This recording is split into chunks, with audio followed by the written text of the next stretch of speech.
রাজশাহীতে বিভিন্ন রাজনৈতিক দল থেকে প্রায় ৫০০ নেতাকর্মী জাতীয় নাগরিক পার্টি এনসিপিতে যোগ দিয়েছেন।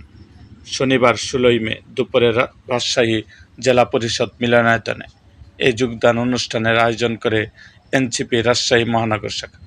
অনুষ্ঠানে বিএনপি, গণ অধিকার পরিষদ ও ইসলামী ছাত্র শিবির থেকে আসা প্রায় ৫০০ জন নেতাকর্মীকে ফুলের মালা পরিয়ে বরণ করেন এনসিপির উত্তরাঞ্চলের মুখ্য সংগঠক সার্জিস আলম ও মুখ্য সমন্বয়কারী নাসিরউদ্দিন পাটোয়ারি। এ সময় মঞ্চ থেকে নবাগতদের আগের রাজনৈতিক পরিচয় ও সাংগঠনিক পদ ঘোষণা করা হয়। অনুষ্ঠানে বক্তব্য দিতে গিয়ে সার্জিস আলম ও নাসিরউদ্দিন পাটোয়ারি সরকারের বিভিন্ন কর্মকাণ্ডের সমালোচনা করেন। অনুষ্ঠানে সভাপতিত্ব করেন এনসিপির রাজশাহী মহানগরের আহ্বায়ক মোবাশ্বের আলী।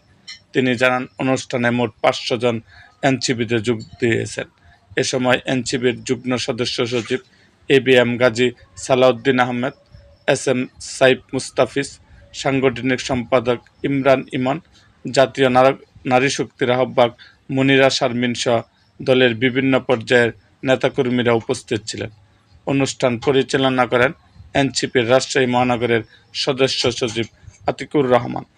এরকম আরও ভিডিও পেতে এবং রাজনৈতিক অঙ্গনের নানা ঘটনা ও ইতিহাস জানতে আমাদের মুক্তাগাছার ইতিহাস মিডিয়া ইউটিউব চ্যানেলটিকে সাবস্ক্রাইব করুন এবং পাশে থাকা বেল আইকনটি বাজিয়ে দিন।